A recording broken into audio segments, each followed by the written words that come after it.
নমস্কার বন্ধুরা, নিফটি অ্যানালিসিসে আপনাকে স্বাগত জানাই। প্রথমে বলে দিই, এটি একটি এডুকেশনাল পারপাস ভিডিও।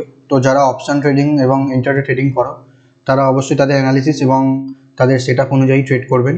তো চলুন শুরু করা যাক। দেখো, এটা আমার সামনে যে চার্টটি খোলা রয়েছে সেটা এখন হচ্ছে নিফটির ডে চার্ট, ঠিক আছে। তো নিফটির ডে চার্টে যদি আমরা দেখি, আজকে নিফটির আমাদের ওপেনিং গ্যাপ আপ খুলেছে, যেহেতু আজকে মার্কেট, ঠিক আছে। মার্কেট গ্যাপ আপ খোলার পর নিফটি আমাদের আজকে ফাইনাল ক্লোজিং যেটা দিয়েছে সেটা হচ্ছে 24,221।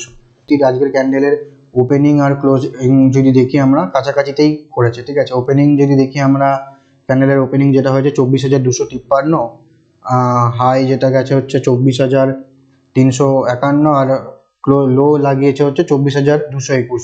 মোটামুটি ওপর থেকে নিফটি 130 পয়েন্ট নিচে এসেই ক্লোজ করেছে। যদি দেখো, নিফটি লো লাগিয়ে এসছে, সেটা হচ্ছে 23,250 সামথিং কাছাকাছি এরকম।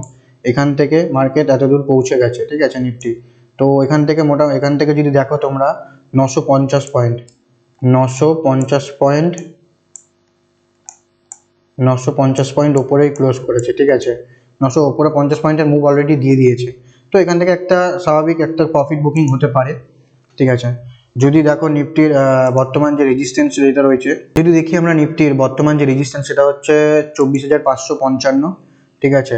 ফার্স্ট রেজিস্ট্যান্স, ঠিক আছে, স্ট্রং রেজিস্ট্যান্স বলতে পারি, কারণ মার্কেট এখানে একবার, দুবার এবং তিনবার অলরেডি রেজিস্ট্যান্স নিয়ে নিয়েছে, ঠিক আছে।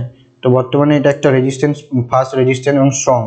দেন যদি এটা এর উপরে মার্কেট কন্টিনিউয়াসলি ট্রেড করতে থাকে, 24,555 উপরে ট্রেড করতে থাকে, দেন এখান থেকে একটা আপমুভ যেতে পারে, যে আপমুভটা নিয়ে যেতে পারে সেকেন্ড যে রেজিস্ট্যান্স, সে রেজিস্ট্যান্স হচ্ছে এখানে যে রেজিস্ট্যান্স বেরিয়ে আসছে হচ্ছে 25,222, ঠিক আছে। 25,222 সেকেন্ড যে রেজিস্ট্যান্স। দেন এর উপরে যদি মার্কেট কন্টিনিউয়াসলি ট্রেড করতে দেন, এখান থেকে একটা অ্যাগ্রেসিভ বায়াস দেখা যেতে পারে, যেটা নিউ হাইয়ের দিকে যেতে পারে। ফার্স্ট যে হাই ছিল সে হাইয়ের কাছে যেতে পারে মার্কেট।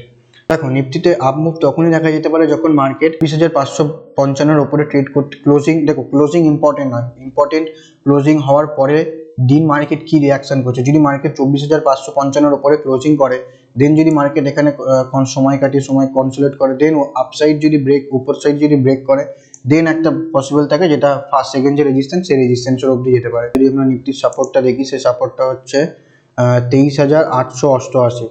23,888 হচ্ছে স্ট্রং সাপোর্ট, এটাকে ধরে নিতে পারি। তার কারণ হচ্ছে মার্কেট যদি দেখো এখানে একবার, দুবার, তিনবার, দেন চারবার, দেখো অলরেডি মার্কেট এখানে 1 2 3 4 বার অলরেডি মার্কেট সাপোর্ট নিয়েছে। তো যেহেতু মার্কেট শুক্রবার দিন মার্কেট একটা সুন্দর গ্রিন ক্যান্ডেল বানিয়েছে, তো দেন যার কারণে মার্কেট উপরেই ক্লোজিং করেছে। তো এখানে যে সাপোর্টটা বেরিয়েছে সেটা হচ্ছে 23,888। যদি দেখি আমরা নিফটি ওপেনিং হয়ে এখানে দুদিন একদিন ধরে কনসোলিডেট করছে, তো এখানে দেন না বায়ার্স অ্যাক্টিভ হবে না সেলার্স অ্যাক্টিভ হবে। দেখো, সেলার্স অ্যাক্টিভ তখনই হবে যখন শুক্রবারের গ্রিন ক্যান্ডেলের মাঝামাঝি পুরো নিচে ক্লোজ করে ট্রেড করতে থাকবে, তবেই এখানে একমাত্র সেলার্স অ্যাক্টিভ দেখা যেতে পারে, ঠিক আছে। বায়ার্স অ্যাক্টিভ তখনই হবে যখন মার্কেট 24,555 উপরে ট্রেড করতে থাকবে, দেন এখান থেকে একটা বায়ার্স অ্যাক্টিভ দেখা যেতে পারে, যে মুভটা নিয়ে যেতে পারে হচ্ছে 25,222 সেকেন্ড যে রেজিস্ট্যান্স। তো চলুন দেখা যাক 15 মিনিটের চার্টে নিফটি কি বলছে এবং পরের দিনের জন্য কেমন ট্রেড করতে পারে নিফটি। 15 মিনিটের চার্ট যদি আমরা দেখি, দেখো মার্কেট গ্যাপ আপ তো ওপেন হয়েছে, কিন্তু মার্কেট গ্যাপ আপ ওপেন হওয়ার পর 24,333 একটা রেজিস্ট্যান্স, যেটার কাছাকাছি 50-এর কাছাকাছি গেছিলো, ঠিক আছে। দেন সারাদিন আজকে কনসোলিডেট করেছে মার্কেট, ঠিক আছে। মার্কেট কনসোলিডেট করার পর দেখো মার্কেট রেজিস্ট্যান্সটাকে ব্রেক করতে পারেনি, ঠিক আছে। তো সারাদিন আজকে মার্কেট কনসোলিডেট করতে পেরেছে, দেন এর যে লো, এই ক্যান্ডেলের যে লো সেটার নিচে ব্রেক করেছে, দেন এখানে একটা মুভমেন্ট দেখা গেছে ডাউন সাইড, ঠিক আছে। দেন এটাকে ব্রেকআউট করার পর একটা ডাউন সাইড মুভমেন্ট দেখা গেছে, যেটা এসেছিল হচ্ছে এখন 24,166। তো এর যে লো ব্রেক করেছিল, লোটাই এখন বর্তমানে যাওয়ার আগে রেজিস্ট্যান্স হিসেবে কাজ করবে। যারা ট্রেড করেন তারা অবশ্যই, আমি এটা সবসময় বলি, আগের দিনের হাই, আগের দিনের লো এবং আগের দিনের ক্লোজিং ইম্পর্টেন্ট। যদি আজকের আমরা হাই দেখি, হাইকে আমরা ব্রেক করতে পারিনি এবং লো এখানে লো লাগিয়েছে, তো তারপর থেকে মার্কেট সেই করতে পারিনি। তো পাশাপাশি মার্কেট এখন সাইড ওয়াইজ হয়ে গেছে তারপর থেকেই। তো নেক্সট যখন মার্কেটে আপসাইড মুভমেন্ট হতে পারে, তখন এর যে হাইটাকে ব্রেক করবে, মানে রেজিস্ট্যান্স, সেই রেজিস্ট্যান্সকে ব্রেক করার পর দেন এই রেজিস্ট্যান্সকে ব্রেক 24,333। দেন যদি মার্কেট নিফটি 24,333-এর উপরে ট্রেড করতে থাকে, তো দেন এখানে একটা মুভমেন্ট দেখা যেতে পারে, যেটা আগেই বলেছি, ডে ক্যান্ডেলে বললাম, যেটা রেজিস্ট্যান্স বেরিয়ে আসছে হচ্ছে 24,555। দেন মার্কেট যদি এখানে ওপেন হয়ে সাইডে যদি ব্রেকআউট না করতে পারে, দেন যদি নিচের সাইডে ব্রেক করে, তো আজকের যে লো, সেই লো হচ্ছে আমাদের প্রথম সাপোর্ট হিসেবে কাজ করবে, ঠিক আছে।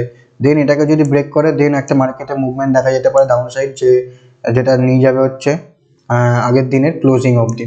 যদি আমরা সাপোর্টটা দেখি, প্রথম যে সাপোর্টটা বেরিয়ে আসছে সেটা হচ্ছে 24,050।